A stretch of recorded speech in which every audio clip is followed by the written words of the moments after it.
안녕하세요. 김호준입니다. 탈원전 공론화위원회가 신고리 원전 5, 6호기 건설 재개를 결론으로 내놨습니다. 동시에 향후 원전은 축소해야 한다는 결론도 함께 제시했습니다. 정부는 이 결론을 수용했습니다. 야당은 일제히 문 대통령 사과를 요구했습니다. 쓸데없는 공론조사로 시간 비용만 낭비했다는 거죠. 사과.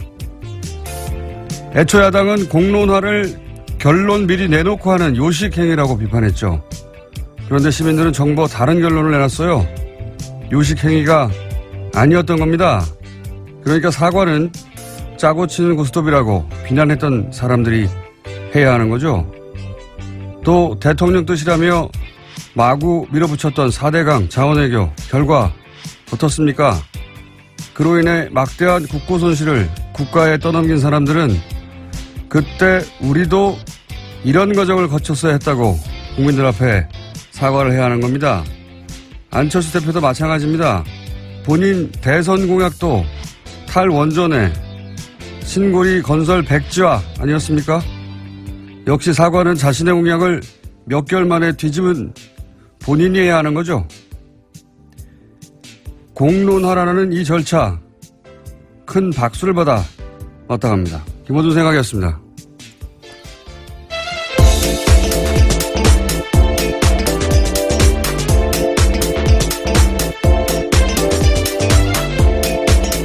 시사인의 김은지입니다. 다스는 누구 겁니까? 누구 겁니까? 자, 저는 이 공론화위원회가 건설 중단을 결론을 낼 줄 알았어요. 네. 아무래도 대통령 공약이었기 때문에요. 네네. 그렇게 전망되는 바도 컸었습니다. 게다가 참 재밌는 것은 이 공론화위원회의 발표 이후에 원전 건설, 추가 건설은 중단해야 된다는 여론이 훨씬 높아졌어요. 굉장한 실험이었어요, 제가 보기에는. 네, 정말 새롭고 신기한 실험이었는데요. 의미 있는 또 과정이었습니다. 결과를 잠깐 정리해 주세요. 네, 신고리 5, 6호기 공론화위원회가 지난 20일에 건설 재개 권고안을 담은 최종 권고안을 발표했습니다. 최종 조사 결과에서는 건설 재개가 59.5%, 건설 중단이 40.5%였고요. 그래서 최종 결과는 19%포인트 차이가 났습니다. 그러니까 5, 6호기는 건설을 재개하되 이미 공정이 진행됐으니까 그러나 추가 건설은 하지 말자. 이게 결론이잖아요. 그리고 이 발표 이후에 제가 알기로는 리얼미터 여론조사가 있는데 원래 박빙이었거든요. 건설 재개와 중단이. 탈원전 여론이 훨씬 높아졌어요. 참 예상 못했던 결과입니다. 모든 게. 예. 그리고 이 실험 자체가 가지는 의미가 굉장히 큰 게 그동안 우리가 대의민주주의라고 했거든요. 그러니까 동네마다 의원씩 하나 뽑아가지고 나 대신해서 대의해서 법을 만들고 시스템을 운영하는. 이번에는 선출직 하나도 없이 다 스스로 공부하고 다 스스로 질문하고 판단해서 시민들이 정책을 결정한 거거든요. 이런 제도는 스위스를 직접민주주의라고 하는데 말이 직접민주주의죠. 거기 있는 칸톤이라고 그러죠. 그 주에서 실제 그 광장에 모여가지고 직접 의사결정을 하는 주는 하나밖에 없어요. 이름 갑자기 생각이 안 나요. 글라루스인가? 예, 글라루스일 겁니다.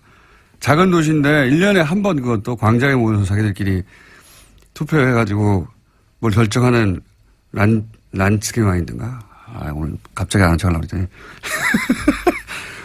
스위스도 직접민주주의라고 이렇게 흔적이 남아있는 거죠, 흔적이. 실제 이 공론화 제도는 제가 보기에는 세계적으로 굉장히 큰 의미가 있고 사실 야당 나와서 100명씩 막 밤새 3박 4일 끝장 토론을 한다고 해도 이거 결론 안 나거든요, 절대로. 싸우기만 하지.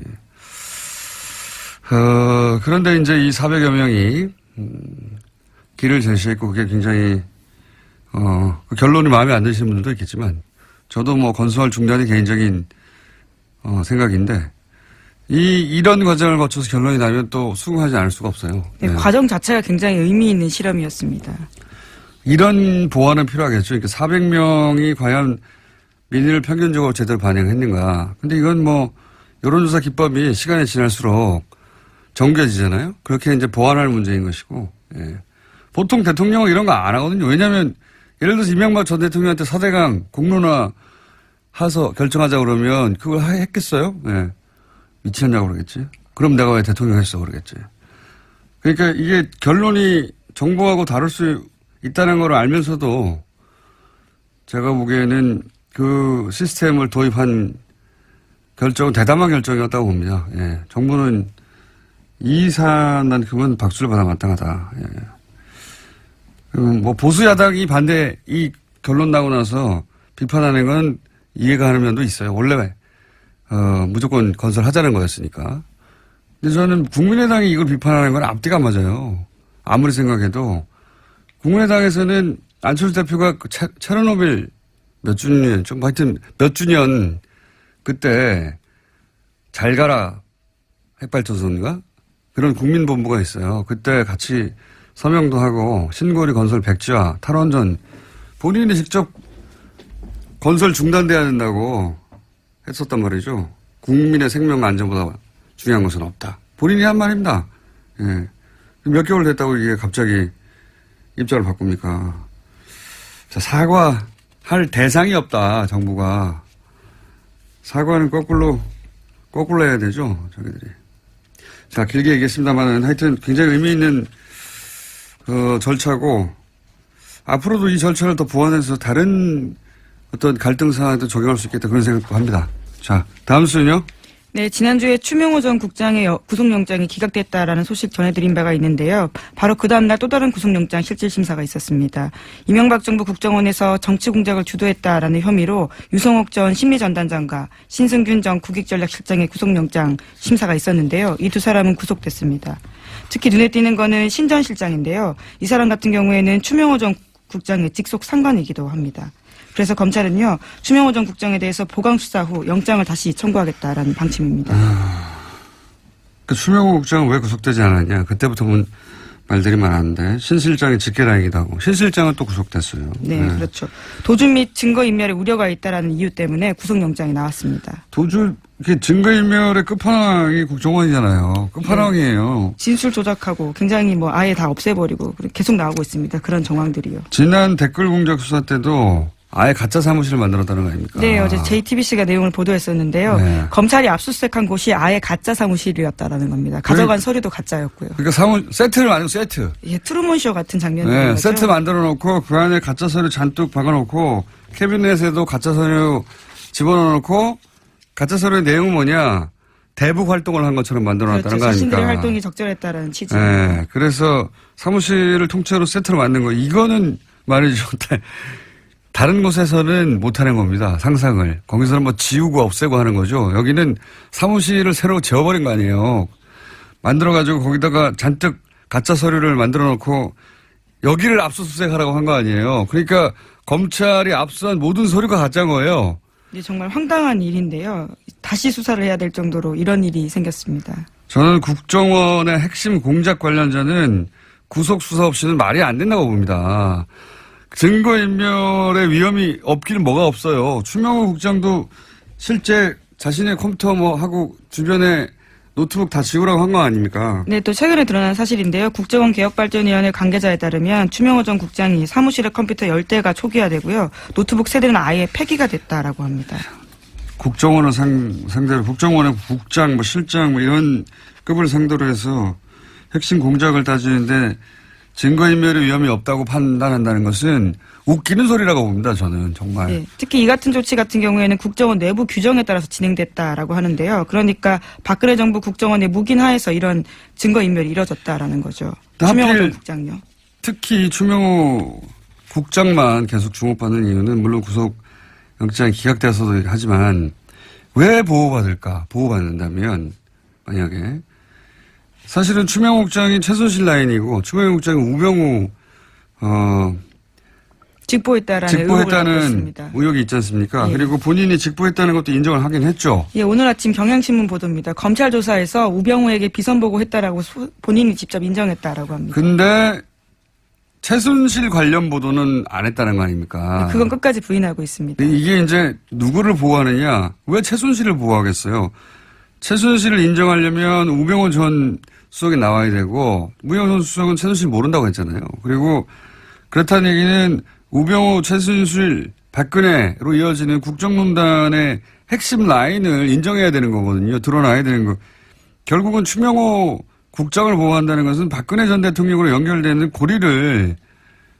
그 고리를 보호하는 거다라고 그걸 영장 실질심사 같은 것으로 보호하고 있는 것이다. 그걸 기각심으로써 라고 추론하는 게 자연스럽지 않나 저는 생각합니다만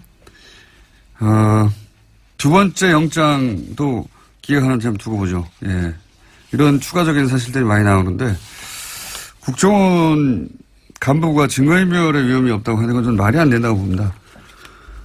그것이 직업인 곳이에요, 여기는. 예를 들어서 그게 적국을 상대로 하는 거면 그게 잘하는 거죠.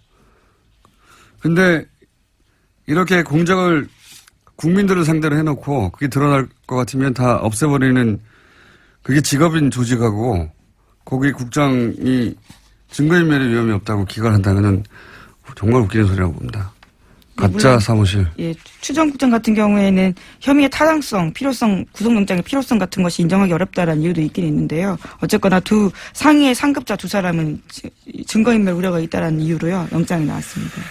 자, 이렇게 되면 남재준 당시 국정원장도 이제 수사 대상이 되겠네요. 직접적인. 네, 그렇죠. 왜냐하면 그때 압수수색 할 때 압수수색 메인 서버 거부한 게 남재준 국정원장이었습니다. 자, 국정원 관련된 소식은 계속 나오고 있고요. 다음 뉴스는요? 네, 자유한국당 관련된 소식도 전해드리겠습니다. 자유한국당 홍준표 대표가 친박 핵심 의원들과 서로 싸우고 있는데요. 서로 물러나라면서 폭로전에 나섰습니다. 자유한국당 윤리위원회가 지난 20일에 박근혜 전 대통령과 서청원 최경환 의원에 대해서 탈당 권유 징계 결정을 내렸습니다. 그 이후에 벌어진 일인데요. 서청원 의원은 어제 기자회견을 자청해서 홍준표 대표 체제가 종식돼야 된다라고 비판했습니다. 특히 성완종 리스트 사건을 꺼내들었는데요. 그와 관련해서 홍 대표가 자신에게 협조를 요청한 일이 있다라고 폭로했습니다. 그러자 홍준표 대표는 또 반박을 했는데요. 오히려 MB정부 때 감형시켜주고 석방시켜주고 사면해준 사람에게 고맙다고 인사한 사람이 누구냐라고 반박한 겁니다. 기억하실지 모르겠는데 올 초에 작년 연말부터 새누리당 시절 비대위원장 임명진 목사와 서청원 의원이 유사한 공방을 벌인 적이 있어요. 그때 제가 첫 공방을 보고 이게 약속 대련일 수도 있다라는 얘기를 했거든요. 그리고 실제 밀약설도 나왔죠, 나중에. 임명진 위원장이 뭐 국회의장으로 모신다고 했다느니 또는 뭐 친박 의원들에게 일단 탈당계를 내면 나중에 돌려주겠다고 했다든지 뭐. 약속 대련의 향기가 난다고 했는데 그러면서 임명진 위원장이 사퇴하면 진짜고 사퇴하지 않으면 약속 대련이 나고 있는데 사퇴 안 했어요, 아무도. 예. 이번에는 그럼 진짜 결투냐? 그때 척도가 사퇴하느냐 아니냐였다면 제가 보기에는 이번에 척도는 서청원 의원이 홍준표 대표와 관련해서 뭔가 물증을 가지고 있다는 식으로 얘기를 하잖아요. 예, 녹취록 관련 자료가 있다라는 식의 암시를 했습니다. 근데 그 물증을 내놓는데 나중에 홍준표 대표에게 치명적 타격을 줘서 대표를 물러나게 할 정도다. 그럼 진짜 싸우는 거고요. 예. 내놨는데 별게 아니거나 아니면 안 내놓거나 약속 대련일 수 있습니다. 네. 이분들은 말이죠. 퍼포먼스의 달인들이기 때문에 예, 그 앞에서 몇 마디 하는 거 가지고 어제 하루 종일 뉴스가 됐던데 그저께도 그것만 가지고 판단할 수가 없어요. 이분들은 속이 아주 깊은 분들입니다. 그래서 저는 그런 의구심을 걷지 않은 채 예, 지켜보겠습니다. 네, 성완종 리스트 사건은 지금 대법원 판결 앞두고 있는데요. 새로운 증거가 나오게 된다면 또 2심에서 무죄 나온 부분들에 대해서 굉장히 주목되는 증거일 수 있습니다. 뭐 특별한 물증이 아니라 그냥 다 아는 얘기 정도 나오면 약속 대련의 향기를 맡을 수도 있을 것이다. 예. 그런 생각도 합니다, 저는. 자, 뉴스를 한 두세 개 정도밖에 못 다루겠네요. 오늘 네. 좀 일찍 이야기를 했습니다. 다음 뉴스는 뭡니까? 네, 일본 중의원 선거가 치러졌습니다. 출구조사에서 집권 자민당이 압승할 것으로 예측됐습니다. 출구조사에서 집권 자민당은 전체 절반이 넘는 의석을 확보하며 압승할 것으로 예측되고 있고요. 또 연립 여당인 공명당과 합하면 개헌 가능한 선까지 육박할 것으로 예측되고 있습니다.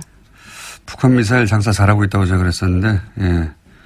그때도 얘기 드렸지 않습니까? 미사일 다 지나갔는데, 아직도 거기 들어가 있으라 그러고, 미사일은 뭐 600km 위에서 날아가서 떨어졌는데도 불구하고, 피신하라고 하고, 예, 장사 잘했죠. 원래 전 세계 극우는 다 이런 식으로 장사해요. 예. 근데 이제 북한 장사의 이 선거가 그 결과다라고 일본 시민들을 한심해 할 수 있는데, 우리도 몇십 년간 그래왔어요, 몇십 년간. 예. 공포 마케팅이라고. 어쨌든 이렇게 되면 이제 전쟁할 수 있는 국가로 가려고 하겠네요. 아베가 원하는 바고, 저는 미국도 묵인하고 있다고 봅니다. 예. 네, 헌법의 자위대를 명기하겠다라는 이야기를 계속해서 선거 기간 동안 일본이 해왔었습니다. 전쟁할 수 있는 국가가 되고 그렇게 해서 중국을 견제한다. 이게 이제 미국의 생각인 것 같아요. 그렇지 않다면 진작에 여러 가지 방식의 제어를 했겠죠. 예. 수수방관하고 있는 거죠. 예. 우리한테는 그러니까 좋은 게 아니에요, 전혀. 미국을 그 일방적인 우방으로만 생각할 게 아니라 미국이 동북아에서 어떤 전략을 가지고 있고 우리는 어떻게 활용하고 일본은 어떻게 활용하는지 봐야지. 맨날 미국 얘기만 하면 뭐합니까? 예. 자, 다음 뉴스는 또 뭡니까? 네, 도널드 트럼프 미국 대통령이 대북 대응과 관련한 인터뷰를 또 했습니다. 필요한 경우에 대비해서 우리가 얼마나 안전하게 준비되어 있는지 안다면 충격을 받을 것이다 라고 말했는데요. 폭스뉴스 프로그램과 한 인터뷰에서 한 말입니다. 예. 아무 내용 없이 똑같은 말을 계속 한다는 게 충격적이네요. 몇 달째. 이건 리얼리티 프로에서 예고편 보면 항상 뭐 충격적인 내용이 나올 것 같잖아요. 다음에. 보면 별거 없어요. 똑같은 짓의 반복입니다. 뻥튀기의 연속. 예, 말만 바뀌었지. 네, 다음 달 동북아를 이제 드디어 방문하게 되는데요. 이와 앞서서 북핵 위기와 관련된 이야기를 한 것으로 보입니다. 아니, 그러니까 뭐, 충격을 더 이상 안 받으니까 자기가 직접 충격이라는 단어를 사용하는 거 아닙니까? 다음 뉴스는요? 네, 카탈루냐 분리 독립을 둘러싼 스페인 중앙정부와 카탈루냐 자치정부의 갈등이 다시 커지고 있습니다. 스페인 총리가 현지 시각으로 21일 긴급 국무회의를 열고 헌법을 발동해서 카탈루냐 자치정부를 해산하고 향후 6개월 내에 선거로 새 지방정부를 구성하기로 결정했습니다. 그 기간 동안엔 중앙정부가 카탈루냐를 직접 통치하게 되는데요. 카탈루냐 자치정부는 반발하고 있습니다. 이게 원래 강제국 혹은 강제한 전략이에요. 이게 자치권을 박탈한다고 해버리면 이제부터 카탈루냐는 독립이 아니라 자치권 확보가 전선이 되는 겁니다. 그러니까 제가 보기에는 카탈루냐 자치정부가 전략적으로 실패했다. 그때 독립선언을 했었어야 돼요. 독립선언을 해놓고 독립선언을 한다고 직접 바로 독립되나요? 안 되는데 전선을 거기서 그었어야지. 이거 뭐 내가 열내고 할 얘기도 아니긴 한데 투표권도 없고. 근데 그랬어야지 최소한 자치권 확대라도 되죠. 예. 이 중앙정부가 계속 겹주고 그러니까 이제 유예한 거 아닙니까? 선언을. 유예하고 났더니 아예 박탈한다고 전선 밑에다 확 그어버린 거죠. 여기에 이제는 뭐 다시 되돌려 달라고 시위를 해야 될 판이니까 전략적인 완전한 실패죠. 예. 당한 거라고 봅니다.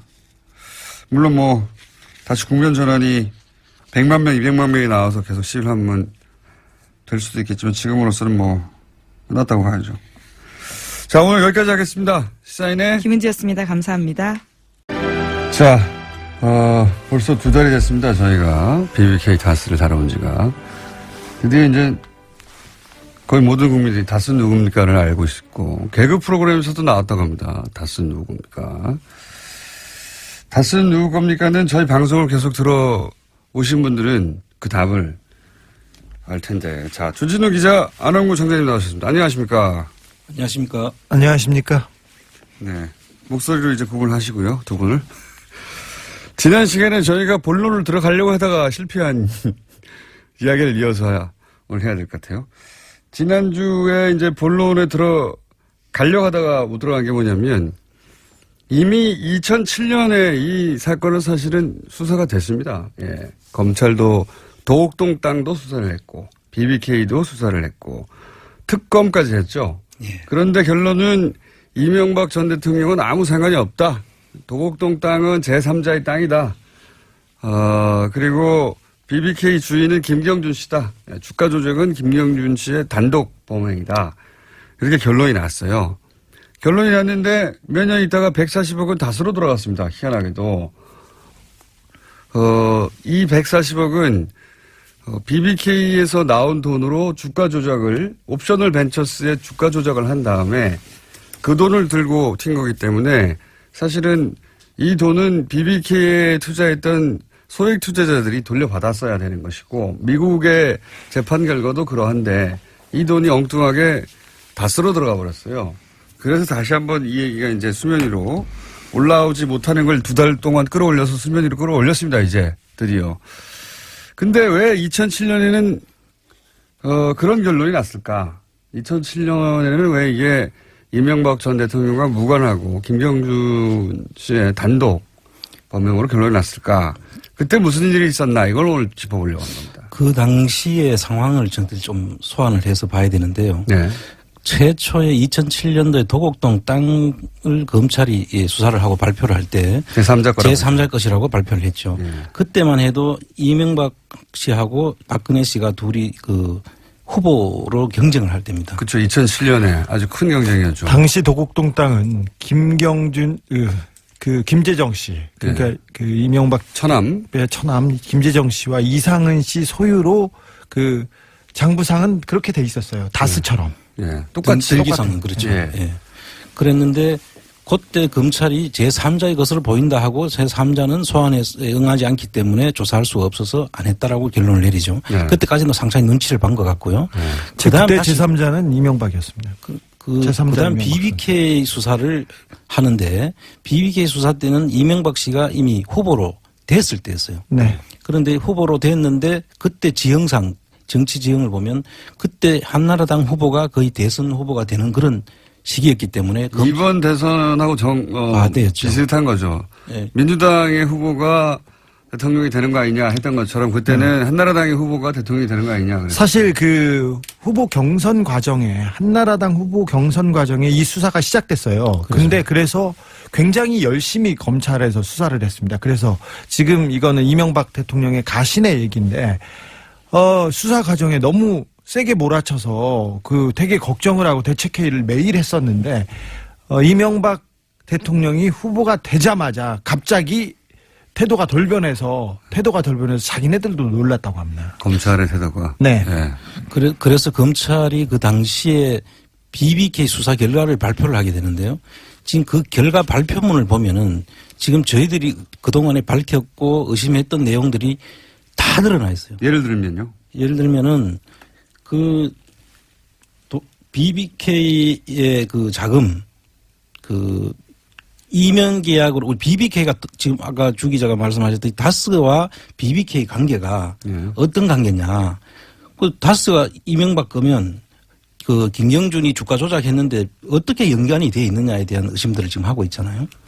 도곡동 땅이 이명박 전 대통령 거면 BBK가 이명박 전 대통령 거고. 거다라고 BBK가 이명박 전 대통령 거면 주가 조작도 이명박 대통령이 한 거다. 이거 아닙니까? 예, 그렇죠. 그런데 거기서 확실한 고리가 하나 나오죠. 그 BBK에서 BBK 그 주식 61만 주를 그 LKE에다가 매각을 하는데 매각하면서 49억 9,995만 50억에서 5천원 모자라는 50억에서 수수료 빼고 이렇게 말씀해 주세요. 예, 수수료 빼고 그 50억을 넘겨주는데요. 그게 통장이 그때 통장이 발견됐고 그 돈 간 것이 이명박 씨로 갔다는 것이 그때 검찰에서 밝혔다는 것이 최근 그 대정부 질문을 한 그 김경엽 의원이 밝힌 거거든요. 그렇게 되면은 BBK가 LKE에다가 주식을 넘겼기 때문에 그 BBK 주인이 이명박 씨다 이렇게 되는 것이죠. 안 청장님 또 어려워졌어요. 자, 무슨 말이냐면요. BBK 주가 조작 당시에 그 장부 관리를 누가 했느냐. 근데 그 장부 관리는 김백준 씨, 이진영 씨, 그러니까 이명박 대통령의 최측근들이었어요. 장부 관리원들이었어요. 그분들은 나중에 청와대로 갔습니다. 그리고 심지어는 이명박 대통령의 통장에서 이 돈 거래가 나왔기 때문에 이 주가 조작에도 상당히 개입했다 이 말이죠. 그렇죠. 그 돈이 그것도 못 알아듣겠어요. 다시 정리해봐. 제가 정리할게요. 네. 임명계약서가 한 장 있습니다. 이 임명계약서대로면 주인이 이명박 전 대통령이에요. 그렇죠. 근데 검찰은 이 임명계약서에 찍힌 인감도장이 이명박 전 대통령의 인감동장과 다르다고 이 계약서를 가짜라고 한 겁니다. 아니요. 근데 검찰이 네. 이 이면 계약서가 진짜인 줄 알았어요. 물론 그리고 아는데. 인감 도장도 진짜인 줄 알았어요. 통장도 그때 아니, 하진짜라고 그러니까 했어. 내 말은 뭐냐면 진짜인 줄 알았죠. 알았는데 검찰 발표가 다르다고 발표를 하면서 털어준 거라는 거죠. 제 말은. 그렇죠. 그렇습니다. 네. 자, 셋이 각자 다 다른 얘기를 하는데 제가 하는 얘기가 같은 얘기예요. 같은 얘기. 제가 하는 얘기가 아주 제일 이해하기 쉬운 겁니다. 임명 계약서 한 장이 있어요. 이 임명 계약서가 맞기만 하다면 BBK는 이명박 전 대통령 겁니다. 김경준이 한국에 들어오면서 입국하면서 이 BBK는 저기 이명박과 내가 공동으로 설립한 거고 BBK 주가 조작도 이명박이 했다 이 얘기를 하면서 자기를 증명해줄 서류가 있다. 이게 이면 계약서다. 이러면서 계약서를 들고 왔어요. 흔들었어요. 네. 그러니까 이면 계약서의 내용 자세히 알 필요가 없습니다. 왜? 그렇습니다. 그들끼리 복잡한 계약이기 때문에 알 필요가 없고 핵심은 뭐냐? 이게 맞으면 주인이 이명박 전 대통령이 되는 거예요. 예? 더 핵심은 검찰이 그 사실을 이미 그때 알고 있었다는 거예요. 알고 있었는지 모르고 있었는지는 이제 수사를 해봐야 되는데 우리는 알고 있을 거라고 생각하는 거고요. 근데 검찰은 도장이 다르다고 가짜라고 해버린 겁니다. 근데 김경준 씨의 나중에 주장은 무슨 소리냐. 그때 도장이 2개가 있었다. 2개가 있었는데 그중에 하나하고 다르다고 결론을 낸 것이다. 네. 나중에 얘기를 하죠. 근데 검찰이 이 이면 계약서가 진본이라는 걸로 알고 그 또 하나의 도장이 이게 진품 그러니까 이명박 거라는 걸 알았어요. 그래서 어떻게 해야 되냐면은 김경준의 진술을 무너뜨려야 됩니다. 그러니까 김경준이 자기가 거짓말을 했다고 진술을 바꾸게 함으로써 이 이면 계약서를 덮을 수 있었습니다. 또 이게 무슨 얘기인지 다 자기들은 잘 아는 내용이니까 앞뒤를 빼고 그렇게 얘기하면 안 돼. 이게 뭐냐면 이제 이면 계약서가 너무 중요한 거예요. 정말 핵심인 겁니다, 이게. 그 이면 계약서의 내용을 아실 필요가 없고, 정말 관심이 있으시면 찾아보시면 되는데, 찾아서 보셔도 잘 몰라요. 무슨 말인지. 핵심은, 이거 이명박 거 이렇게 써 있는 거예요, 핵심은. 그런데 이걸 검찰은 가짜라고 했단 말이죠. 도장이 위조라고. 그런데 그것만으로 부족하고, 김경준 씨 입으로 스스로 가짜라고 말해야 되는 겁니다. 그렇죠. 그래서 이제 검찰이 압박을 하고, 김경준 씨가 나중에 왜냐하면 안 그러면은 누나하고 부인을 괴롭힌다고 본인의 주장이에요. 김경준 씨 주장. 그렇게 말을 했기 때문에 법정에 가서도 이거 내가 조작한 거라고 말을 합니다. 나중에. 그래서 그 BBK 메모가 나오죠. 검찰은 이명박을 두려워해요. 저를 이렇게 이명박 이름을 빼주고 내가 거짓말을 했다고 하면 3년에서 5년으로 낮춰주겠다. 그리고 누나들과 부인들도 더 괴롭히지 않겠다. 부인들은 누굽니까? 죄송합니다.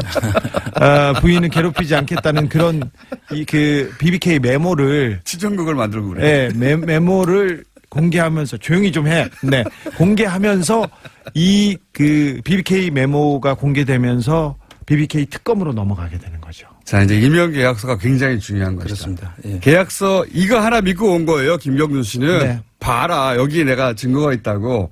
근데 이 임명 계약서 내용대로 돼 있어요. 실제 돈이 그렇습니다. 넘어갔으니까. 네. 근데 이 도장이 가짜라고 하면서 이걸 털어버린 거죠. 도장이 가짜면. 자, 또 하나가 있죠. 이때 들어간 돈이 LKE로 들어간 겁니다. 그렇습니다. 네. 근데 이 발표문을 잘 봐야 되는데 우리가 좀 발표문 공부를 다시 또 해야 됩니다. 공부를 할 필요는 없어요. 설명을 하시고 제가 정리할게요. 이제 그만할래요. 발표문을 보면 네. 그 190억 원이 이렇게 발표문에 나와 있습니다. 9억, 그중 190억 중에 9억 원은 LKE를 만드는 김경준의 자본금으로 들어갔다고 돼 있습니다. 네. 이게 또 190억 돈 주체가 누굽니까? 저희들이 제3자 아닙니까? 제3자 이명박 선생. 그렇죠. 근데 그게 LKE를 만드는 김경준의 자본금으로 들어갔다는 거예요. 그리고 나머지 181억 원은 또 친절하게 설명을 하고 있습니다. 발표문에. 181억 원은 마프와 AM 파파스 등 외국에 가서 이 주가 조작을 하는 데 쓰였다고. 검은머리 외국인. 그러니까 네. 김경준이 BBK에서 옵셔널 벤처스에서 이제 투자를 받았다는 외국인들. 그렇죠. 네. 그래서 이 LKE를 통해 가지고 외국에 나가서 주가 조작을 하는데 쓰였다고 검찰 발표문에 그걸 실어놓고 있어요. 예. 이것만 자세히 보면 예. 수사가 필요가 없는 것이죠, 사실은. 이게 무슨 얘기냐면 지금 많은 청장님이 말씀하신 거는 제3자가 주인인 190억이 우리가 이제 주가 조작했다 하는데 그 주가 조작을 하려면 돈이 있어야 되는 거 아닙니까? 돈이. 그렇습니다. 예. 그 돈이 어디서 났느냐? LKE라고 하는 회사에서 나왔고 또 돈은 마프나 AM파파스라고 하는 소위 역의 펀드인데 역의 펀드인데 이 역의 펀드를 통해서 이 일이 일어났어요. 그러니까 해외에 있는 펀드를 통해 가지고 주가 조작을 했단 말이죠. 근데 그 돈이 어디서 났느냐? 이 제3자 돈이에요, 다. 그렇습니다. 제3자가 주가 조작을 했다고 검찰 발표에 돼 있는 거예요. 네. 그런 제3자 셈이에요. 이명박 선생. 핵심은 제3자가 마프고 LK이고 다 통해서 주가 조작을 했다라고 검찰 수사 발표문에 있는데 그때 그거를 못 알아먹는 거죠, 복잡해서. 그때 아무도 당시에. 몰랐습니다. 지금. 네, 그때 당시에는 복잡해서 못 알아듣는 거고 일부러 복잡하게 했죠. 검찰은 그 당시에 그 부분은 거짓말이 아니에요. 다만 그 제3자 주인이 이명박 전 대통령으로 의심됨 이 얘기가 빠진 거죠. 예, 그렇죠. 빠진 거지. 그래서 검찰 수사 발표대로만 그대로 따라가면 주가 조작을 제3자로 했으니 제3자를 잡아라 이렇게 돼야 되는 겁니다. 그렇습니다. 예, 당시 검찰 발표문대로 하면. 그래서 제가 어제 유수 공장 나온다고 제가 그동안에 제 책에까지 실어놓고도 자세히 보지 않았던 내용을 새로 검토를 해보니까 답이 다 들어있는 거예요. 예. 당시 검찰 수사, 저는 그때 그거 알았는데, 수사 발표에는 수사 발표문에 내용이 있어요. 근데 그거를 따로 했기 때문에 제3자가 누군지 밝히지 않고, 그 다음에 LK이고 뭐 AM파파스고 역외펀드 잔뜩 나오고, 그 다음에 이게 다 분리해서 해놨거든요, 발표를. 그렇습니다. 이 검찰 수사 발표를 다 정리하면 도곡동 땅을 판 돈으로 주가 조작을 했답니다. 그렇습니다. 예. 도곡동 땅을 판 돈으로 주가 조작을 했다. 그러니까 도곡동 땅 주인이 주가 조작을 한 사람이다.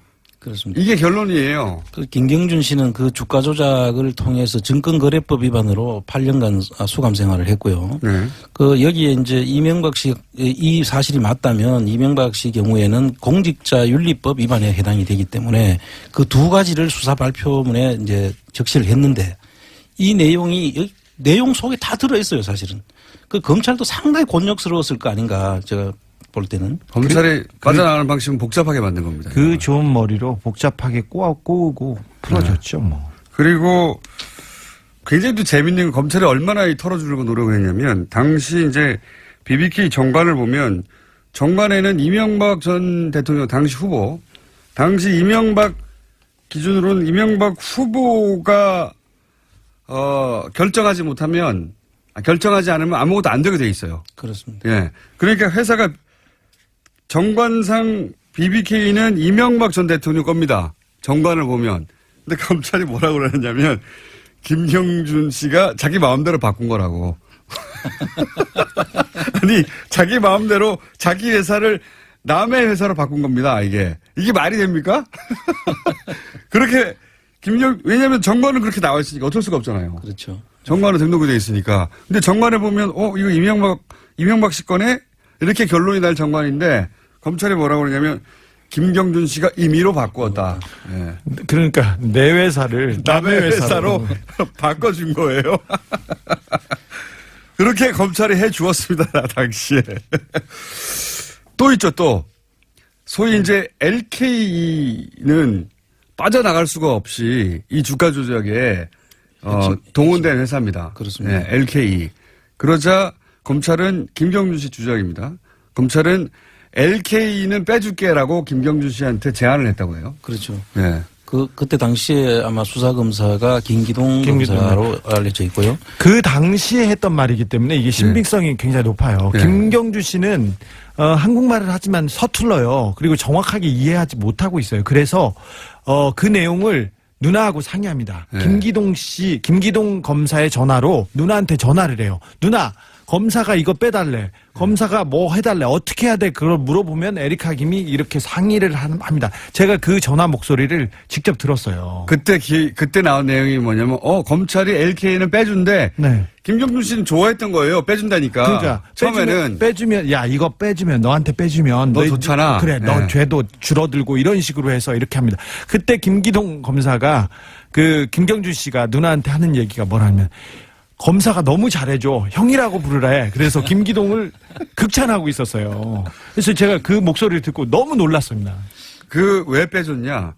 LK를 김경준 씨 그 혐의에서 빼준 이유는 LK는 주가 조작에 직접 동원됐거든요. 그리고 이명박하고 직접 관련이 있기 때문에 네. 이걸 수사하면 이명박을 빼줄 수가 없는 거예요. 도곡동 땅을 판 돈에서 바로 LK로 들어갔거든요. 말씀하셨듯이 9억이. 그러니까 LK를 안 빼주면 이명박 전 대통령을 빼줄 수가 없어요. 그렇습니다. 그래서 빼줘버린 거예요. 이렇게 해서 친절하게 하였다, 검찰이. 그 내용을 그 김경준 씨가 SNS에 올린 내용을 잠깐 소개를 하면요. 네. 김기동 검사가 말하기를 어제 가슴이 너무 뛰어 한잠도 못 잤다.